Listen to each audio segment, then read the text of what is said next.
Vamos estar fazendo uma leitura responsiva de alguns versículos.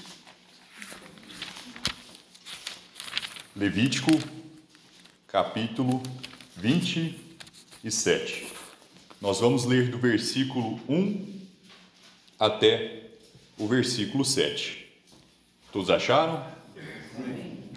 Levítico, capítulo 20, versículo 1. A Bíblia diz: Falou mais o Senhor a Moisés, dizendo: Fala aos filhos de Israel e diz: quando alguém fizer particular votos, segundo a tua avaliação, serão as pessoas ao Senhor.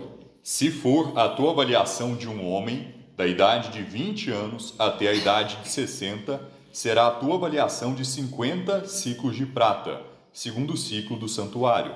Porém, se for mulher, a tua avaliação será de 30 ciclos.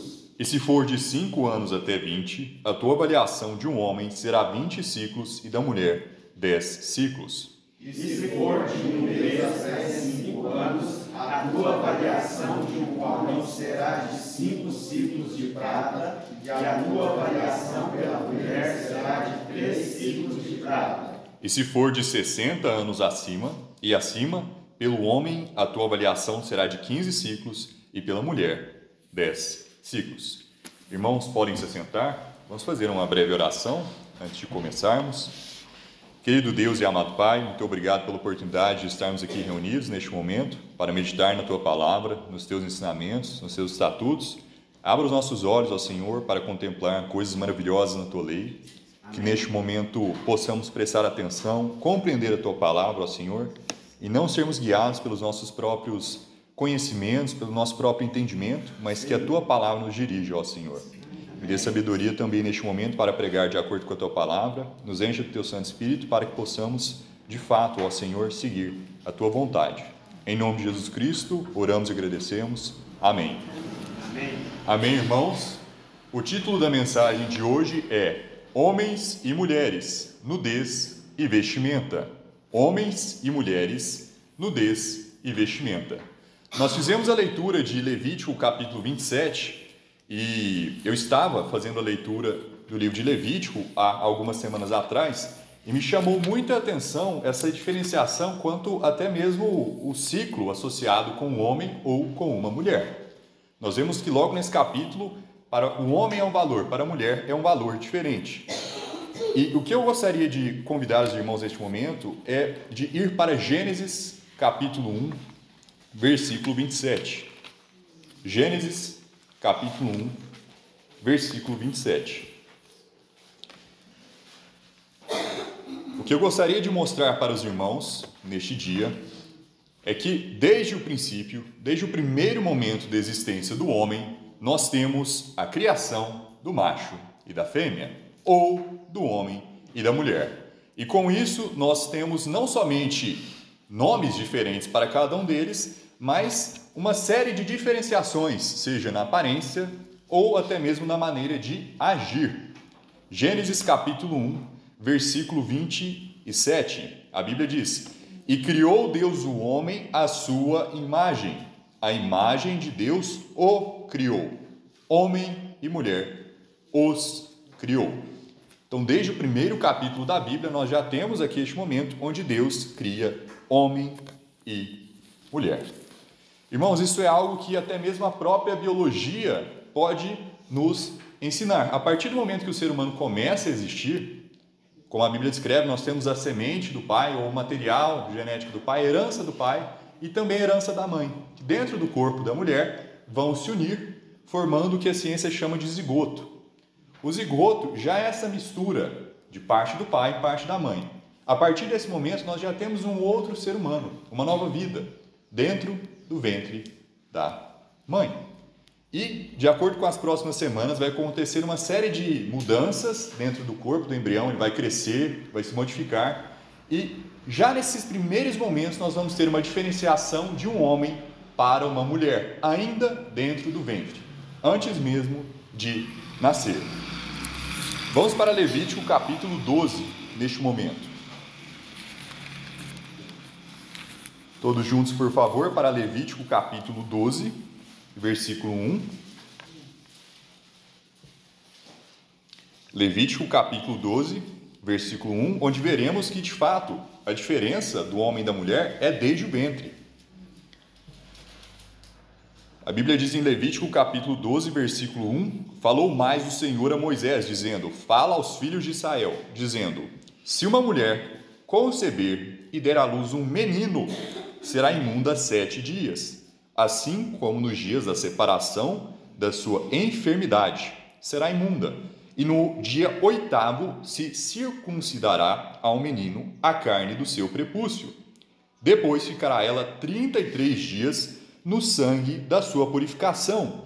Nenhuma coisa santa tocará e não entrará no santuário até que se cumpram os dias da sua purificação. Mas, se der à luz uma menina, será imunda 2 semanas, o dobro, como na sua separação. Depois ficará 66 dias no sangue da sua purificação. Então, se o nascimento é de um homem, é um tempo de purificação específico. Se o nascimento é de uma mulher, é um tempo de purificação específico. São coisas diferentes, um homem e uma mulher. Nossa, mas é tão óbvio isso? Pois é, hoje em dia parece que não é. A gente tem tantas pessoas ensinando que não tem nenhuma diferença de homem para mulher, é tudo igual, tudo a mesma coisa. Pode fazer tudo a mesma coisa que o outro faz, mas a verdade é que a Bíblia ensina que o homem e a mulher são diferentes. Diferentes. Isso quer dizer o quê? Que eles não são iguais. Um homem não é igual a uma mulher. Dizer isso, irmãos, eu não estou falando aqui que a mulher é pior do que o homem, ou que o homem é melhor do que a mulher. Estou dizendo que eles são diferentes. Ontem a gente estava tendo um churrasco, estava muito bom, estava muito gostoso. Agora vamos imaginar, irmãos, que você tem uma carne, não foi o caso do churrasco, mas uma carne muito dura. Você tem só um garfo para comer essa carne. Pedaço grande, isso é difícil. Como que você vai partir? Você consegue segurar, vai ter que morder, arrancar de algum jeito. Agora, se você tiver só uma faca, vai ser outro problema também. Você pode até tentar segurar, também cortar, vai passar por dificuldade. Agora, se você tem um garfo e uma faca, fica tudo mais fácil. Um garfo tem uma função, a faca tem outra. Não tem como você falar, não, mas a faca é melhor porque eu posso usar para cortar uma laranja. O garfo você pode usar para outras coisas também. Mas são funções diferentes. Então, o que nós temos que entender logo de início é que homem e mulher são coisas diferentes, com funções diferentes aos olhos de Deus. Nós vimos aqui que no caso de um menino, ele é circuncidado no 8º dia. Uma mulher não é. Até por uma questão do corpo. Partes que um homem tem e uma mulher não tem. E antes de prosseguir, eu gostaria de falar de uma exceção que eu imagino que muitas pessoas já devem ter ouvido falar, que é um caso de hermafroditismo. Alguém já ouviu falar essa palavra? O hermafrodita? Alguém sabe me dizer o que isso significa? Um hermafrodita. Tem os dois sexos? Tem os dois sexos. De fato, é basicamente isso. Vem até de uma lenda grega de um homem que se juntou com uma mulher com um tipo de feitiço, e aí eles tinham metade corpo homem, metade corpo mulher. Só que hoje em dia, a própria ciência não usa mais esse termo para falar do ser humano. O termo é outro, é intersexo, que é basicamente um homem que tem algumas características de uma mulher, ou uma mulher que tem algumas características de um homem. Por quê? Porque um hermafrodita, ou um verdadeiro hermafrodita, isso só acontece com animais. Animais como minhocas. Deixa eu ver algum outro animal que é hermafrodita. Estrela do mar? Acho que sim. Os animais mais diferentes assim, cachorro não é hermafrodita, pássaro não é hermafrodita, lagarto, cobra, são animais que têm uma diferenciação entre macho e fêmea. Isso acontece com outros animais. O ser humano, isso não existe. Não existe nenhum ser humano que tem metade do corpo homem, metade do corpo mulher e consegue funcionar dos dois jeitos. O que acontece? A gente tem casos que nesse momento, dentro do útero da mulher, por algum motivo, um homem nasce com um útero. Isso acontece. Pode acontecer. Muito, muito raro. Mas é uma possibilidade. Ou então de uma mulher nascer com uma próstata. Mulher tem próstata normalmente? Não. Mas pode acontecer. São exceções. Ok? Mas o que é interessante da exceção? É que a exceção ela prova a regra. O fato de existir uma mulher com próstata mostra que não é normal que mulher tenha próstata. É uma raridade. Um homem ter útero é uma raridade. E não é isso que faz da mulher uma mulher. Tem mulher que tem que tirar o útero por conta de alguma enfermidade. Ela deixa de ser mulher só porque ela tirou o útero. O homem se torna mulher porque ele tem um útero. Ou o homem que tem que tirar a próstata por câncer, por exemplo, deixou de ser homem. Não. Então, não é só um órgão ou outro, uma parte ou outra que nos torna homem ou mulher. É uma série de combinações de corpo, é uma série de questões genéticas e até mesmo um ponto de vista espiritual. Porque o que nós vamos ver aqui, irmãos, é que há coisas diferentes que Deus exige de um homem e de uma mulher. Se eu sou um homem e eu faço o que a Bíblia diz que é para uma mulher fazer, eu estou pecando. Se eu sou uma mulher e eu faço o que Deus diz para um homem fazer, da mesma forma, eu também estou pecando. Mas isso tudo sempre nos lembrando de que não é que um homem é melhor do que uma mulher, ou uma mulher é melhor do que um homem em momento algum. Vamos para Gálatas capítulo 3. Gálatas capítulo 3.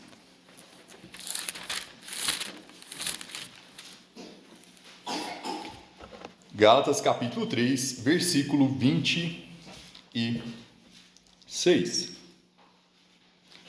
A Bíblia diz em Gálatas capítulo 3, versículo 26, porque todos sois filhos de Deus pela fé em Cristo Jesus.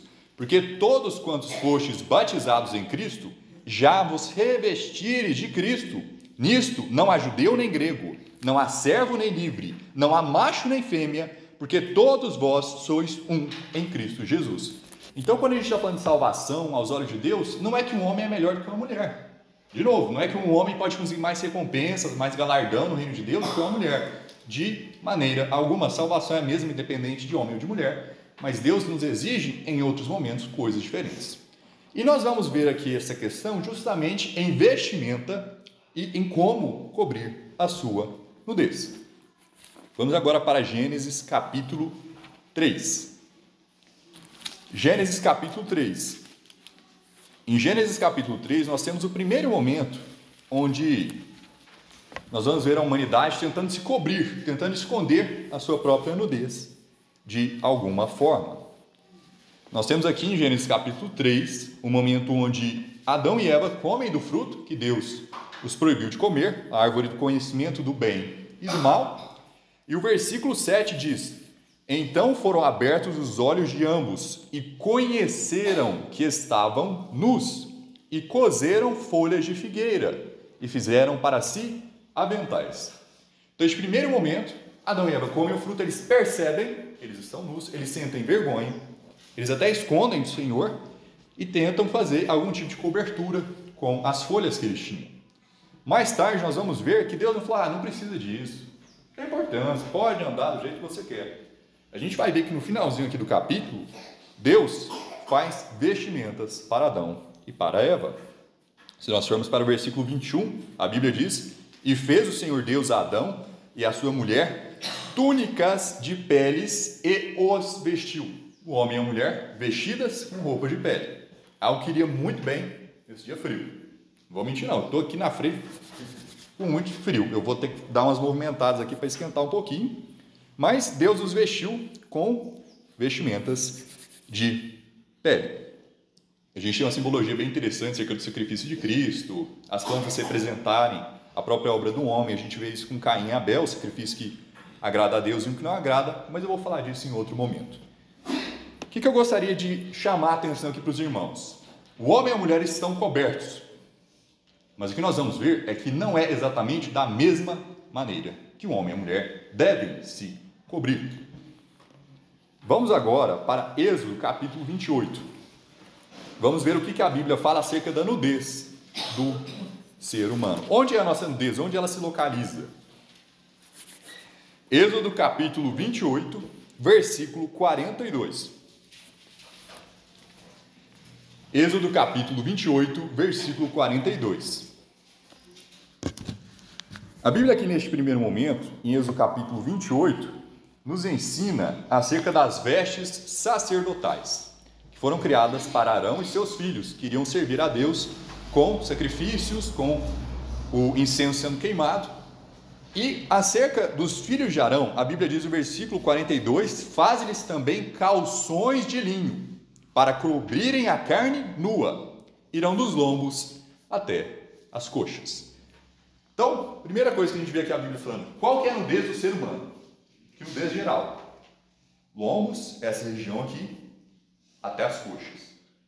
Então a nudez do ser humano, ela chega até o joelho, mas ela não inclui o joelho. Tem igrejas e religiões que vão ensinar que a nudez do ser humano é até aqui, e até o corpo inteiro, especialmente se for mulher. Pode ficar só com algum tipo de abertura para os olhos, mas não é isso que a Bíblia diz. Nudez bíblica, para a parte de baixo, do homem e da mulher, é dos lombos até essa região das coxas, não inclui o joelho. Então vamos supor que eu tenho uma bermuda. Eu sou homem, estou vestindo uma bermuda, e a minha bermuda ela vai exatamente até aqui. Eu estou cobrindo a minha nudez? Estou. Agora vamos supor que eu vou subir uma escada. Minha bermuda está aqui. Fiz isso aqui, já subiu. Então qual que é o problema de eu usar coisas no limite exato da vestimenta, do que é a nudez? Qualquer movimento que eu faço, de levantar, de algum esporte, pensa na academia, por exemplo, tem exercício que a gente tem que empurrar as coisas com a perna. Se você está com um short, uma bermuda que está no limite, logo você vai estar expondo a sua nudez. E tem um versículo bem interessante em Êxodo também, no capítulo 20, que fala acerca dessa questão, do porquê que o altar, na época de Moisés, não deveria ter escadas, não deveria ter degrau. Êxodo capítulo 20, versículo 26 diz: também não subirás ao meu altar por degraus, para que a tua nudez não seja descoberta diante deles. Então, no Antigo Testamento, nós tínhamos essa construção do tabernáculo, e tanto o homem quanto a mulher, a pessoa que iria fazer o sacrifício, deveria acompanhar o sacrifício até a porta do tabernáculo. Então, vamos pensar que o altar está aqui, o tabernáculo está aqui, a entrada, independente de pessoa que é, tem que acompanhar até o altar. Então, se é um homem, se é uma mulher que está com uma vestimenta que for, especialmente se a gente está falando de uma mulher, uma saia, um vestido, uma escada é bem complicado. Eu lembro da minha escola que tinha muitas escadas para subir e dava a hora, batia o sinal do recreio, todo mundo subindo para baixo. Você olha para cima, você vai ver os lombos ou de um homem ou de uma mulher. Então, o ideal aqui nesse contexto é até algo que não tivesse tanta elevação para que não fosse exposta à nudez de ninguém, nem do homem, nem da mulher. E o que é interessante a gente entender, irmãos? Que a gente tem que se cobrir, mas não adianta eu ir e colocar uma calça transparente. Eu posso acontecer sim, mas se for transparente, todo mundo vai continuar vendo a minha nudez. E outra, não só algo transparente. Se eu tiver com uma bermuda e ela tem uma rasgadão aqui, não adianta nada, está com furo. Então a cobertura tem que ser completa. Ou, se eu tenho uma bermuda super apertadinha e tal, eu tenho que andar igual um pinguim. Aí também não dá. Eu vou estar modelando meu corpo para todo mundo. Então a vestimenta, ela não pode ser transparente, não adianta ela ser rasgada, especialmente no lugar que a gente está falando que é nudez. De novo, aqui não é nudez. Essa parte de baixo não é nudez. Mas tem outro conceito que a gente vai falar daqui a pouco, que é a modéstia, que é um pouquinho diferente da nudez. Então, enfim, irmãos, essa questão, ela se aplica para a nudez do homem e da mulher. A gente falou aqui da parte de baixo. E a parte de cima? O homem e a mulher têm o mesmo tipo de corpo na parte de cima? Não tem. Esse é um tema que é ainda um pouco mais polêmico, especialmente hoje em dia, né? Tem pessoas que falam que se o homem pode andar sem camisa, a mulher pode andar sem camisa, porque os dois têm seios e é a mesma coisa. Não é. O seio da mulher é diferente do homem em 3 sentidos. Primeiro, forma. O seio da mulher tem glândulas específicas para produzir leite. O seio da mulher é para amamentar os filhos. O do homem não tem. Ah, mas tem homem que... Exceção para a regra. Toda biologia tem exceção. A frase mais famosa do biólogo é depende. Ok. Então, a anatomia do corpo da mulher e do homem, dos seios da mulher e do homem são diferentes. A função é diferente, da mulher para amamentar, do homem não é. E na sociedade também tem um contexto diferente. Então, irmãos, isso daqui, para a mulher, é uma parte sexual. A Bíblia trata dessa forma. Vamos para Ezequiel, capítulo 23. Ezequiel, capítulo 23.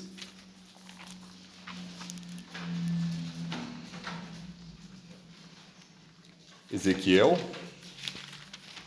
capítulo 23.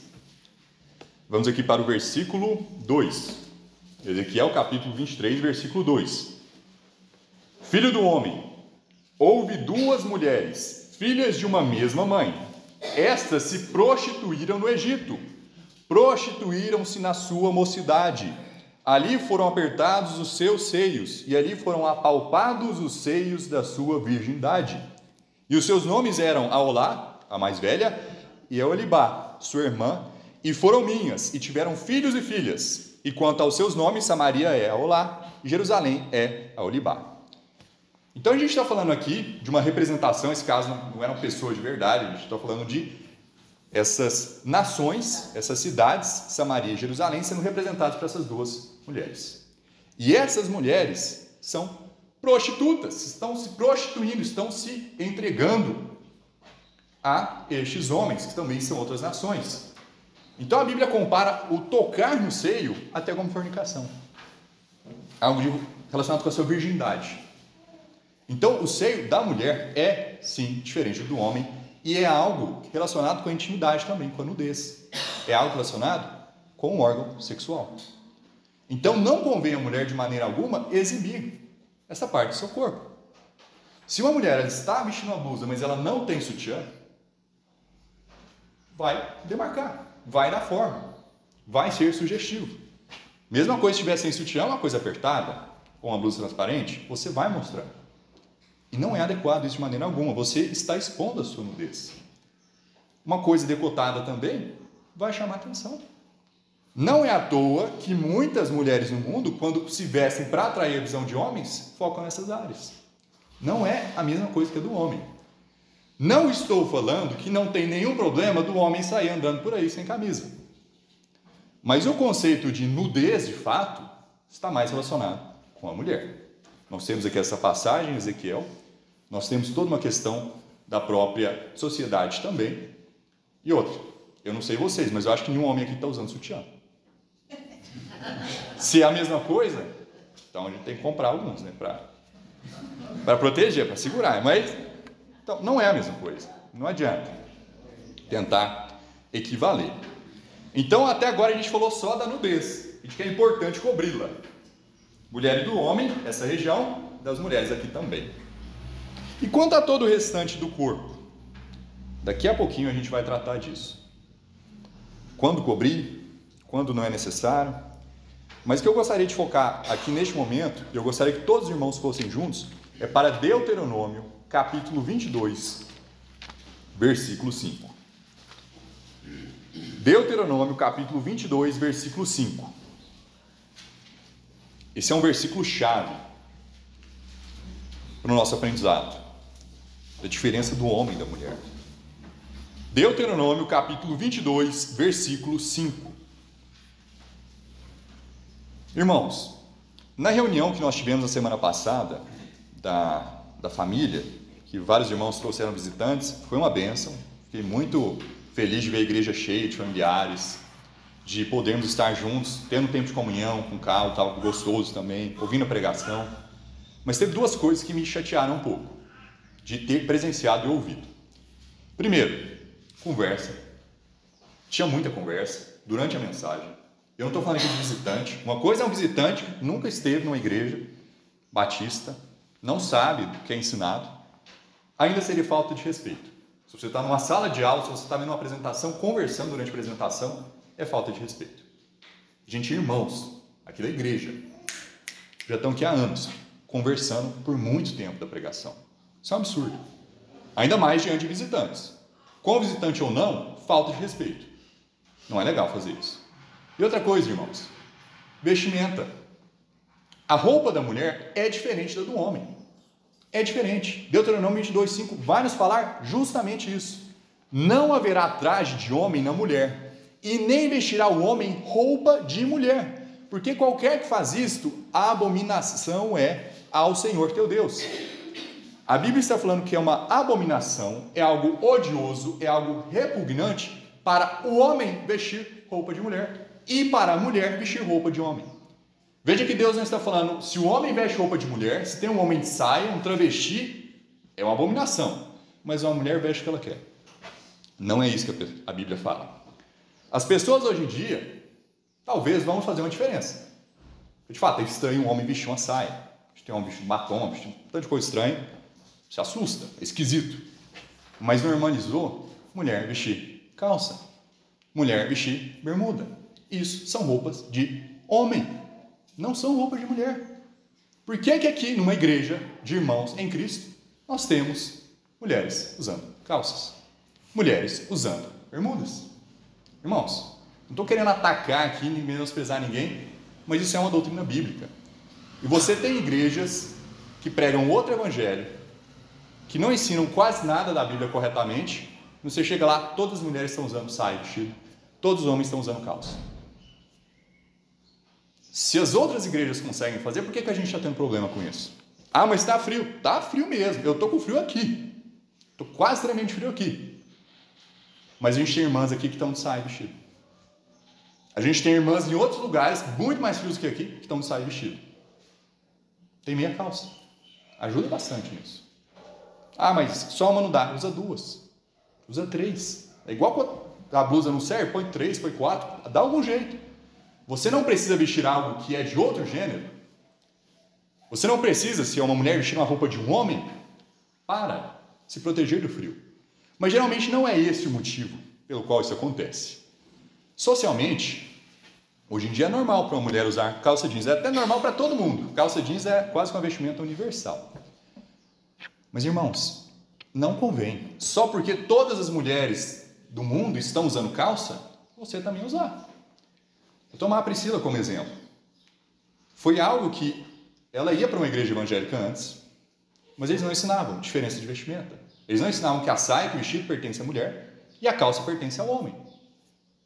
Mais do que natural, ela usava a vestimenta que estava todo mundo usando, calças. E foi algo que eu também, enquanto era católico, nunca na minha vida tinha ouvido. É mais raro para homem usar saia. Mas tem festa junina. Tem comemoração que o pessoal veste de outro gênero, de outro sexo. E até é engraçado, se a gente pensar, não, mas não tem nada a ver, calça não tem nada a ver com ser de homem. A mulher que vai vestir de homem em festa junina, ela põe o quê? Calça. Saia não é. Então assim, e o homem que quer vestir de mulher, ele põe o quê? Saia. Então eu não vou dizer que eu nunca tomei parte em algo nesse sentido. Infelizmente, na escola eu já participei de prenda assim, que homem veste mulher, mulher veste de homem. Não fazia ideia do que a Bíblia nos ensina, de que isso é algo odioso ao Senhor. Vou interromper, só gostaria de ouvir a opinião do irmão. Quando a gente prega sobre essa diferenciação de vestimenta, roupa de homem, roupa de mulher, o argumento geral que se ouve é: no Velho Testamento, homem e mulher usavam túnicas, quer dizer, era o mesmo tipo de vestimenta. Então hoje, calça para homem e para mulher, não há problema, porque no Velho Testamento o padrão era igual. Como o irmão responderia a esse argumento? Eu acredito que a Bíblia nos mostra mesmo que esse argumento ele é falacioso. Por quê? A gente leu que os filhos de Arão usavam calções. Então a calça, ela está presente desde os tempos de pré-história. A gente tem arqueologia isso, e a gente tem também até os medos e persas, que são nações mencionadas na Bíblia, que tinham muito costume de usar calça. Então é uma vestimenta que ela estava presente. Os filhos de Arão, eles usavam calções. E também a gente tem em Daniel, no capítulo 3, a nossa Bíblia Almeida Corrigida Fiel, ela não traz essa palavra, mas ela está presente em traduções como a Rei Tiago, que falam que os homens foram, quando eles vão ser jogados na fornalha de fogo, eles são vestidos com os seus chapéus, as suas túnicas e as suas Hosen. Hosen seria uma palavra alemã para calça. Então, a calça está na Bíblia e está relacionada com homens. Tem também uma série de outras falas, por exemplo, a Bíblia usa para Saul e também para um homem, eu acho que é um moabita, que estava oprimindo a nação de Israel em Juízes, que quando o homem vai ao banheiro e fala cobrir os pés. Então, com a calça, você consegue abaixar, ela vai cobrir a região dos pés. Com a túnica, não. Você não vai tirar a túnica, colocar nos pés para poder ir no banheiro. Então, eu acredito que tem versículos claros, calções, e em Daniel a calça, e tem também esses versículos relacionados com um sentido de cobrir a calça, uma expressão que está relacionado com essa vestimenta para o homem. E uma vez que eu fiz um estudo sobre isso também, havia diferenças gritantes entre a túnica da mulher e do homem. Questão de cores, e outros formatos também. Então, havia uma diferença grande, né? E não era a mesma coisa como se imagina. Porque o fato da Bíblia falar que ambos usavam túnicas, mas eram padrões diferentes. Né? E a túnica também não é necessariamente sinônimo com um grande vestido, como a gente pode pensar hoje em dia. Ele pode ter um tamanho diferente. Quando a gente vê as vestes sacerdotais, em nenhum momento descreve um tamanho específico. Fala acerca das roupas de cima, tiaras e tal, mas não necessariamente fala que ia até os pés, ia até os joelhos. Então, eu acredito que pode ter tido alguma liberdade ou até variedade. Por exemplo, a túnica, que era uma vestimenta na parte de cima, que podia ir até aqui ou uma até aqui, mas não quer dizer que por baixo o homem não estava usando algum tipo de outra vestimenta. Porque a Bíblia, de fato, não descreve exatamente a túnica de um homem e a túnica de uma mulher. Mas ela fala que é diferente. Senão essa lei ia ser à toa. Deuteronômio 22:5, o homem tem que usar uma roupa diferente da mulher, mas a roupa de todos é igual. Nessa época era a túnica que usava. E fala que tem que ser diferente. Então, diferente de alguma forma era. E eu acredito que com os calções já mostra que tinha calça presente, desde a época do Antigo Testamento, desde Êxodo. E, historicamente, a gente consegue achar por escavações calças desde antes da história escrita. Não é uma nova tecnologia. É uma calça. Não é difícil de fazer. Sim, igual a gente fez pirâmides, falando como humanidade. A gente tem carros com rodas de ferro, de metal. Então, assim, uma calça não é uma inovação científica igual um celular. Levaria anos e anos e anos para a humanidade sequer pensar em fazer. Mas, enfim, vamos agora para a parte da mulher. Eu já falei aqui de versículos relacionados com a vestimenta do homem e da mulher. Lamentações, capítulo 1. Lamentações, capítulo 1. Lamentações, capítulo 1, versículo 8. Lamentações, capítulo 1, versículo 8. A Bíblia diz: Jerusalém gravemente pecou, por isso se fez errante. Todos os que a honravam a desprezaram, porque viram a sua nudez. Ela também suspira e volta para trás. A sua imundícia está nas suas calças. Isso está escrito na Bíblia de vocês? Saias. A sua imundícia está nas suas saias. Nunca se lembrou do seu fim. Por isso foi pasmosamente abatida. Não tem consolador. Vê, Senhor, a minha aflição, porque o inimigo se tem engrandecido. Se a gente for para Êxodo 28, a gente já leu esse versículo aqui. O que os filhos de Arão usavam? Calções de lã. Os filhos, calções. As mulheres, saias. Isso é versículo claramente escrito aqui na Bíblia. Agora tem pessoa que fala, não, mas na arqueologia a gente nunca achou uma inscrição do povo de Israel com alguma calça, de umas saias. A verdade é que a gente tem pouquíssima arqueologia até do próprio povo de Israel. A gente tem talvez de alguns povos da terra de Canaã que de fato são ilustrados usando saias e vestidos. Mas eu não sei vocês, eu não vou me inspirar nos povos de Canaã para ver a minha vestimenta, nem minha conduta de viver. Os povos que ofereciam seus filhos a ídolos, os povos que cometiam homossexualidade, que se deitavam com animais, que faziam todo tipo de impiedade, não devem ser o nosso foco para vestimenta. A Bíblia deve ser. Então, irmãos, isso é um assunto que, nossa, é super desconfortável. As igrejas não pregam hoje em dia, infelizmente, e tem que ser pregado, é parte da palavra de Deus. Então, o que tem que ficar claro é que em nenhum momento aqui, o João foi escrevendo a Bíblia de todo mundo enquanto todo mundo dormia. Isso aconteceu. Isso aqui já está escrito muito antes de Deus quer nascer. E nós temos que colocar as nossas preferências para com a palavra de Deus. E não buscar mudar a palavra de Deus para se adequar às nossas preferências. E tem situações que realmente é complicado, porque, de fato, a maioria das mulheres hoje não está nem aí para sair vestido, vai usar calça. E vai, inclusive, caçoar de pessoas, de mulheres que usam saias, especialmente em escola. E talvez há situações em que seja necessário, no local de trabalho, a mulher falar com o seu patrão: olha, é algo para mim importante. Eu estou servindo a Deus em fazer isso. Então, não é qualquer coisa usar calça, usar saia. Existe um pecado relacionado com isso. E muitas pessoas, às vezes, ficam assustadas quando, em algum local de trabalho, por exemplo, um laboratório, que eu e a Priscila temos contato com o laboratório, e lá mexe com reagente, produto químico. Então, é normal que eles falam: ó, calça até os pés, sapato de cano comprido, alguma coisa assim, cobrir o corpo inteiro. Mas existe um motivo religioso para a Priscila hoje estar usando uma saia, para estar usando um vestido. Então vamos supor que o seu chefe, seu patrão não deixe, fala: não, mas não pode.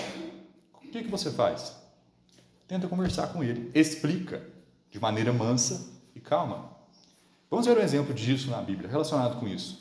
Daniel capítulo 1. Vamos para Daniel capítulo 1.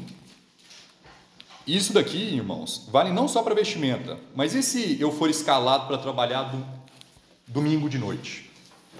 Domingo de manhã, momentos que eu perderia a pregação. Ou se no meu trabalho exige que eu esteja quarta-feira às 7h30 e eu não vou conseguir estar aqui. Momentos onde a vida secular está impactando com o reino de Deus. O que eu tenho que fazer em momentos como este? Daniel capítulo 1, versículo 8. O que aconteceu com Daniel e seus amigos? Eles foram levados cativos para uma nação que não temia ao Senhor, que de primeiro momento não se importaria com o que é a lei de Deus ou não. Eles são levados e eles são impostos até uma parte de alimento. E não é uma coisa que você fala: não, mas eu não quero comer assim. Você está como um cativo. Você está sendo obrigado a fazer algo ou não fazer. Mas veja o que Daniel faz. Daniel capítulo 1, versículo 8. E Daniel propôs no seu coração não se contaminar com a porção das iguarias do rei, nem com o vinho que ele bebia. Portanto, pediu ao chefe dos eunucos que lhe permitisse não se contaminar. Daniel propôs no seu coração não cometer esse pecado. Ele fez um comprometimento com Deus: eu não vou fazer isso. Eu vou me esforçar para não fazer isso. Então, o que Daniel faz? Ora, Deus fez com que Daniel achasse graça e misericórdia diante do chefe dos eunucos. E disse o chefe dos eunucos a Daniel: tenho medo do meu senhor o rei, que determinou a vossa comida e a vossa bebida. Pois por que veria ele os vossos rostos mais tristes do que os dos outros jovens da vossa idade? Assim porias em perigo a minha cabeça para com o rei. Então disse Daniel ao dispenseiro, a quem o chefe dos eunucos havia constituído sobre Daniel, Ananias, Misael e Azarias: experimenta, peço-te, os teus servos 10 dias, e que se nos deem legumes a comer e água a beber. Então se examine diante de ti a nossa aparência e a aparência dos jovens que comem a porção das iguarias do rei, e conforme vires, procederás para com os teus servos. E ele consentiu isto e os experimentou 10 dias. Daniel não falou: eu vou comer o que eu quero, acabou, eu que mando aqui. Daniel provavelmente teria morrido se ele fizesse isso. Daniel falou com respeito: experimente os seus servos, permita com que a gente tente fazer isso. E Deus abençoou. Então, se o seu chefe, se o seu patrão não deixa você usar a vestimenta que a Bíblia diz que você deva usar, peça, converse, dialogue, fala respeitosamente: olha, isso é algo que eu preciso fazer, tem uma importância para mim. E da mesma forma com outros assuntos que talvez o mercado de trabalho te impeça de servir a Deus. Ok? Então, a gente tem que ter esse cuidado na hora de falar as coisas com os outros também. Especialmente com pessoas que são descrentes. E, no caso de Daniel, ele foi grandemente abençoado nessa questão. E só mais algum versículo que eu gostaria de chamar a atenção aqui, que o próprio Senhor Jesus Cristo nos traz. Mateus 23. Mateus capítulo 23. Quando a gente pensa na aparência de Cristo, a maioria das ilustrações mostra Cristo com 3 coisas: cabeludo, usando um vestidão branco. Cristo não era nenhuma dessas coisas. A Bíblia fala que havia uma diferença de vestimento. Cristo veio para cumprir a lei. 1 Coríntios 11, a gente vai ler também, fala que é uma vergonha para o homem ter cabelo comprido. Jesus não tinha cabelo comprido. Jesus não era europeu. Então, assim, muitas ilustrações que a gente tem de Jesus Cristo não falam nada de quem é Jesus Cristo, mostram um cara. Talvez estava lá na época que as pinturas foram feitas, mas aquilo lá não é Jesus. As imagens de Maria não é Maria, é alguém que eu nem sei quem que é. Mas assim, a gente tem que ter esse cuidado, porque a gente pensa em Jesus, eu pelo menos confesso, eu penso em Jesus, me vem essas imagens à mente. Eu cresci na igreja católica, é difícil até desvincular. Um ator vai fazer uma série de Jesus, como que ele é? Parece um hippie, cabeludão, vestidão. Jesus não era assim. Mateus capítulo 23, versículo 5. Jesus até critica os fariseus, os escribas, essas pessoas por se vestirem de uma maneira religiosa. Mateus capítulo 23, versículo 5. E fazem todas as obras a fim de serem vistos pelos homens, pois tragem largos filactérios e alargam as franjas das suas vestes, e amam os primeiros lugares nas ceias e as primeiras cadeiras nas sinagogas. Então, aqui os fariseus, aqui os escribas, eles estão propositalmente fazendo as suas vestes bem longas, para todo mundo ver eles. Homens fazendo suas vestimentas longas. Cristo está falando, ai destes. Tanto por uma questão de identidade, homem e mulher, como também você se vestir para chamar a atenção dos outros religiosamente. Vai um padre em algum lugar, todo mundo sabe que é um padre. Se é ortodoxo, acabou ainda. Aí vai com os trem de ouro, assim, os chapelão, você sabe que é o cara. Você sabe a religião dele. Se é Amish, aquele pessoal que não usa internet, não usa eletrônico, você sabe também. Então a Bíblia está falando que de fato é para ter uma vestimenta de um homem e de uma mulher, mas você não precisa se vestir como alguém de 1000 anos atrás. Você não precisa se vestir de uma maneira que vai propositalmente chamar atenção para você. De uma maneira religiosa. Deixa eu ver outro exemplo aqui. Judeu, em alguns casos, alguns judeus mais ortodoxos têm uma série de vestimentas e maneiras do cabelo que você olha e você fala, você sabe a religião da pessoa. Você bate o olho e você tem certeza que aquilo é. A Bíblia não nos ensina a nos vestirmos para chamarmos atenção para os outros. A gente não precisa se vestir de uma maneira totalmente contrastante do mundo. Mas a gente precisa vestir como homem, se você é homem, e como mulher, se você é mulher. E outra coisa, você não precisa vestir uma roupa ruim. Ah, mas eu não gosto de um vestido dessa cor. Você não precisa vestir um vestido dessa cor. Qual cor você gosta? Usa essa. Ah, mas eu não gosto desse tecido. Usa outro. Ah, mas eu não tenho dinheiro. Chama o marido. É para essas coisas também. Marido provedor da casa é para essas coisas. Ah, não tem marido. Chama o papai. Aí não tem. Dinheiro é para isso também. Seu dinheiro próprio é para servir a Deus. Então, em vez de comprar uma calça da próxima vez, compra uma saia e um vestido. Esses dias eu estava saindo com a Priscila, lá em Lavras. Ela falou, não, tinha uma roupa legal que eu achei, uma vestimenta adequada para ela. A gente fez um aniversário de namoro. Eu falei, vamos lá ver. Tá, vestiu bonito.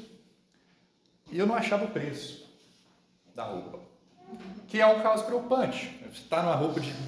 Não tem nenhuma informação de preço. Vixe, né? Você coça a cabeça.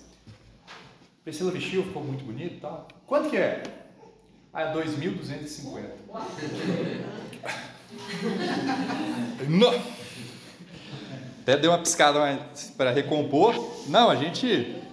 Qualquer coisa a gente volta em outro momento, muito obrigado. Nem na rua passa mais. Então assim, você não precisa também usar um vestido de R$ 2.250. Calma lá. Mas também não precisa usar um saco de batata. Não precisa ser 8,80, né? Então, Priscila não recebeu esse investimento, mas pelo relacionamento eu venho feito esse comprometimento. Olha, eu vou comprar uma roupa para ela, ela não tinha saia, não tinha vestido, pelo menos não na mesma quantidade que tem hoje, eu fui dando de pouquinho em pouquinho, esse aí que está usando, fui eu. E eu deixo ela escolher. Escolhe, porque se eu escolher pode ser que ela não goste, acontece, homem às vezes não é tão bom para escolher roupa. Aí ela escolhe, eu compro, pronto. Eu quero que ela se vista de acordo com o que a Bíblia ensina e eu vou proporcionar isso para ela. Eu vou auxiliar ela nisso. É meu dever. Agora, e se a mulher está casada com um marido descrente? Fala, não estou nem aí, você vai usar o que tiver no armário. Mesmo assim, irmãos, não muda o fato que a responsabilidade é individual. E você deve fazer esse comprometimento. Tem roupas em brechó que estão por R$5, R$10. valores muito baixos. Então a gente não pode ter essa mentalidade, nossa, eu só uso coisa novíssima, nunca usada. Essa gravata que eu tenho aqui foi meu avô que me deu. Ele usou já há muito tempo. Eu acho que tem um significado até emotivo para mim. Presente do meu avô. O que tem? Muita roupa que eu tenho era do meu pai. O que tem? A gente tem o mesmo tamanho. Facilita as coisas, né? Então, assim, a gente não pode ter essa mentalidade, nossa, só uso coisa de marca mais cara possível. Também não. A gente tem que se vestir com modéstia. E agora a gente entra em outro assunto, não é mais nudez, não é mais necessariamente diferença de homem e mulher, mas é modéstia e também reverência. Vamos para 1 Pedro, capítulo 3. 1 Pedro, capítulo 3. A Bíblia diz em 1 Pedro, capítulo 3, semelhantemente, vós, mulheres, sede sujeitas aos vossos próprios maridos, para que também, se alguns não obedecem à palavra, pelo porte de suas mulheres, sejam ganhos sem palavra, considerando a vossa vida casta em temor. O enfeite delas não seja o exterior, no frisado dos cabelos, no uso de joias de ouro, na compostura dos vestidos, mas o homem encoberto no coração, no incorruptível traje de um espírito manso e quieto, que é precioso diante de Deus. O que a Bíblia está nos ensinando aqui? Está falando mais para a mulher, mas isso se aplica para o homem também, no contexto de que as pessoas não devem olhar para nós, ou não devem se lembrar de nós, por conta da nossa vestimenta.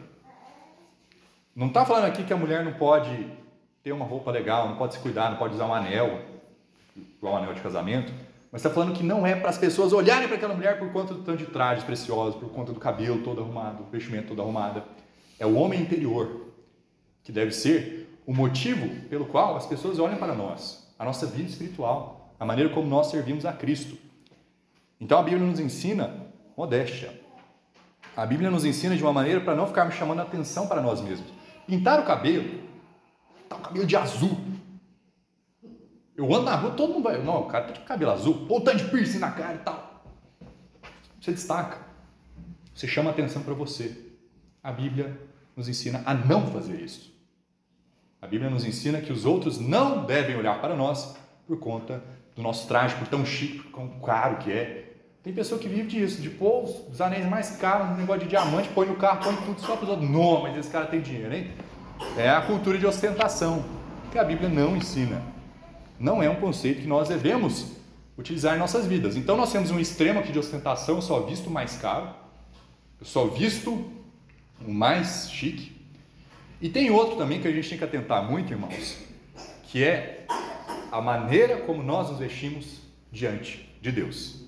E eu falo isso agora não é mais para as mulheres, não, é mais para os homens.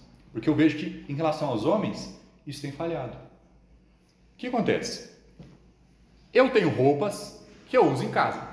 Antes de eu estar usando isso daqui, eu estava com meu pijama. Meu pijama é uma calça moletom, uma camiseta. Eu não estou nu, eu estou inclusive de chinelo. Agora imagina se eu chego aqui, então irmãos, chinelo, calça de moletom, camiseta. Então hoje a gente vai aprender sobre a importância de uma vestimenta correta. Eu não estou nu, mas eu estou me vestindo de uma maneira que não é adequada para a situação. Não é adequado para este momento. Se eu estou de terno e gravata, falo, não, hoje eu vou nadar na praia, vamos entrar de terno e gravata na praia. Também não está bem adequado para a situação. Então a questão de modéstia nos ensina que há momentos onde certas vestimentas são adequadas ou não. Não por questão de nudez, tá? Mas por questão de chamar atenção para a gente ou não. Uma pessoa de terno nadando na praia vai chamar atenção. Não tem como não. Uma pessoa andando com vestimentas de praia no meio de uma reunião de juízes também vai chamar atenção. Então, quando estamos falando de ir para a casa do Senhor, de estarmos aqui diante de Deus, nós temos que dar o nosso melhor. Nós temos que nos esforçar para, com a nossa vestimenta, mostrar seriedade. Especialmente se eu estou aqui diante da igreja, pregando. Mostra seriedade. A primeira vez que eu preguei, eu vim com uma roupa mais social que eu tinha, não tinha terno, não tenho terno até hoje, não tinha gravata, essas coisas. Nunca foi parte da minha vestimenta. Minha vida inteira eu vestia de maneira casual. Vinha na igreja, não vinha 100% de qualquer jeito, mas não tinha uma preocupação. Mas aí foi algo que a Priscila até comentou comigo, eu comecei a pensar, poxa, tantas situações especiais, casamentos, eventos, que vai ter de formatura, alguma coisa assim. Ou então até comparecer diante de um juiz. Você tem que se portar, você tem que se vestir de uma maneira específica, de uma maneira bem formal. Aí eu vou na casa de Deus, eu vou estar presente diante do Senhor, meditando na palavra dele, eu vou me vestir de qualquer jeito. É contraditório. Não estou falando, venda tudo que você tem, compra o terno mais caro do mundo. Não precisa ser assim. Estava conversando com um irmão de Formiga, ele estava falando comigo. Essa blusa é R$5, esse sapato foi R$3, essa calça foi R$5, o conjunto todo não dava mais que R$20. Ele estava bem vestido socialmente. Ah, mas eu estou usando azul, vocês têm que usar azul? Não. Há uma liberdade, mas se vista de uma maneira formal diante do Senhor, especialmente os homens. Não é adequado. De novo, vamos tomar como exemplo outras igrejas. Tem igreja que homem não entra se não tiver vestido de maneira formal. Mulher não entra se não tiver de saia de vestido.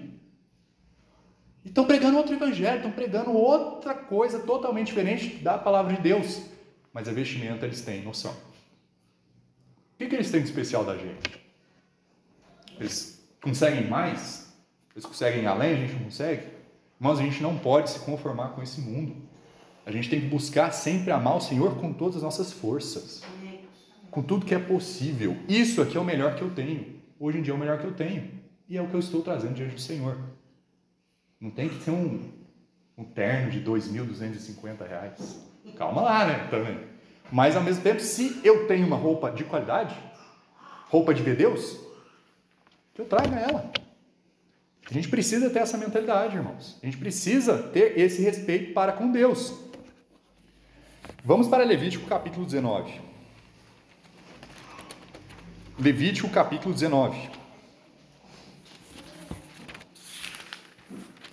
A Bíblia diz em Levítico capítulo 19, versículo 1, falou mais o Senhor a Moisés, dizendo, fala a toda a congregação dos filhos de Israel e diz-lhes, santos sereis, porque eu, Senhor vosso Deus, sou santo. Santo é algo separado, profano é algo comum.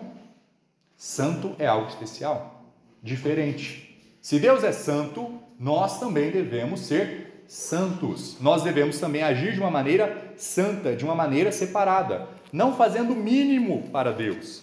Não fazendo empurrando com a barriga. A gente tem que se esforçar para agradar o Senhor, para fazer um trabalho bem feito. Colossenses capítulo 3, no versículo 23 diz, e tudo quanto fizerdes, fazei-o de todo o coração, como ao Senhor, e não aos homens.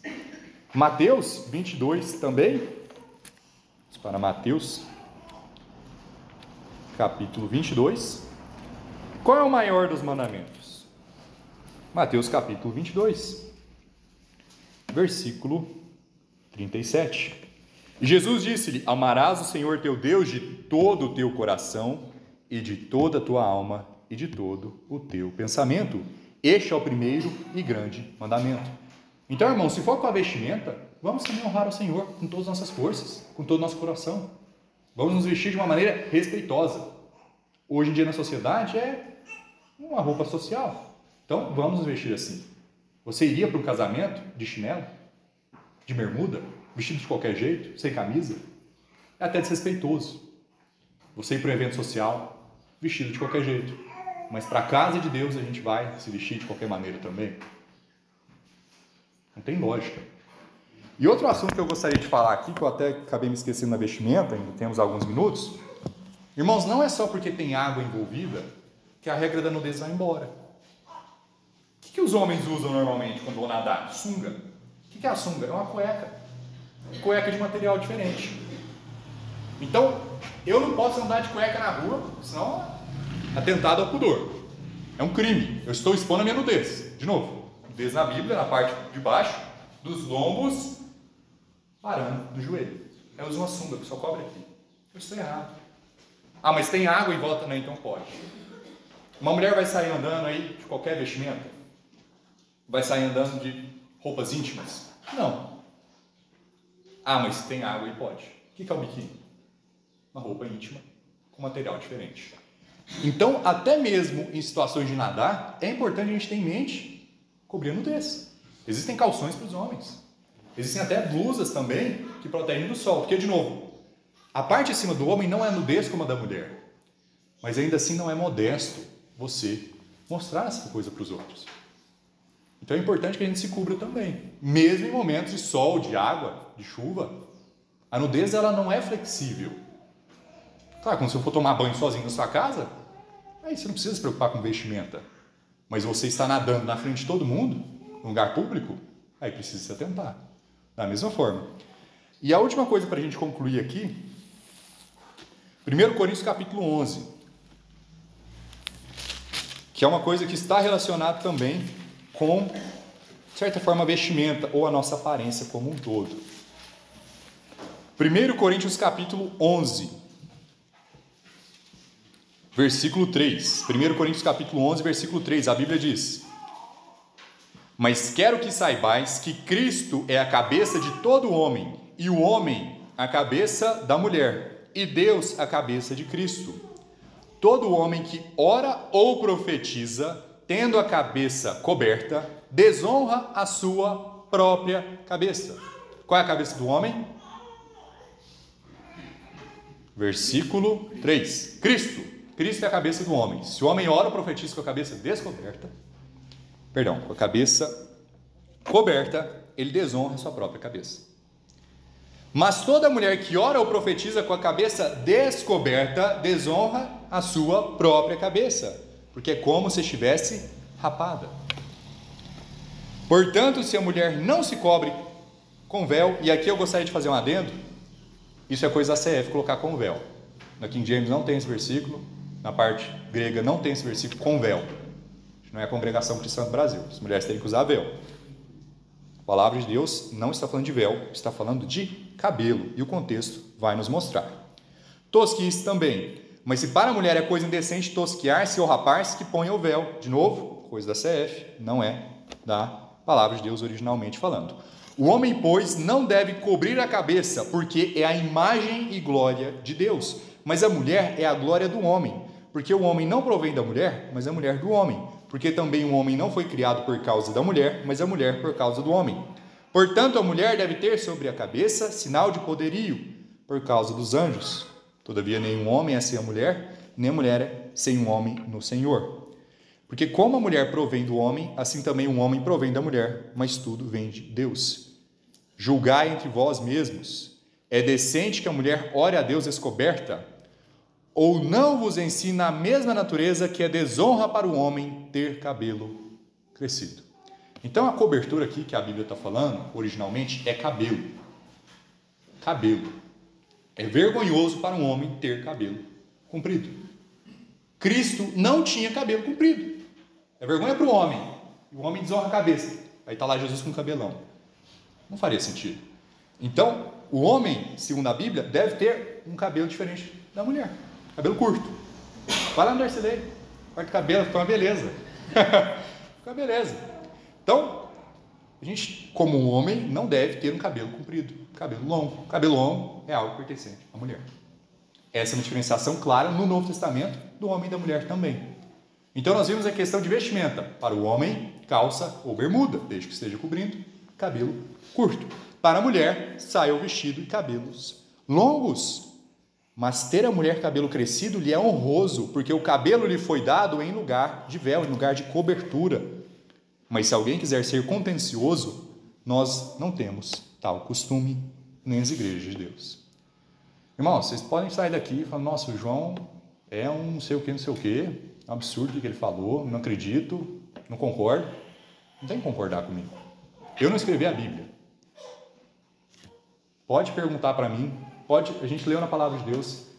Tem o pastor Deusvânio ali no quadro dos missionários, que no acampamento pregou sobre vestimenta também. Pode perguntar ao pastor Kleber. Eu estou inventando coisa? Não. Então, assim, irmãos, isso é a palavra de Deus. E não nos cabe ser contenciosos. Ah, mas é absurdo. Nós devemos colocar a nossa sabedoria na palavra de Deus. Nós devemos colocar a nossa esperança na palavra de Deus e não nos nossos próprios conceitos. Então, irmãos, esse tema introdutório de diferença de homens e mulheres, porque há outras diferenças também acerca de comportamento na igreja, questão de pregação e até função dentro de um casamento. Mas isso é um assunto que fica para outro dia. Oremos então. Querido Deus e amado Pai, Tu que é o nosso Senhor e Salvador, muito obrigado, ó Senhor, pela Tua palavra, que nos dá sabedoria, que nos dá ensinamento, que nos dá uma direção, ó Senhor, limites que nós não devemos romper, que nós não devemos, ó Senhor, pular. Ajude-nos, ó Senhor, a não pensar, mas o que as pessoas vão falar de nós? O que as pessoas no trabalho, o que as pessoas nos estudos, na rua, mas que possamos pensar no que Tu vai pensar de nós, ó Senhor. Possamos nos vestir e agir e pensar de uma maneira que agrada a Ti e não aos homens. Este é nosso pedido e oração. Abençoe cada um de nós que vai para as suas casas. Em nome de Jesus Cristo oramos e agradecemos. Amém. Amém. Pastor Kleber, por favor.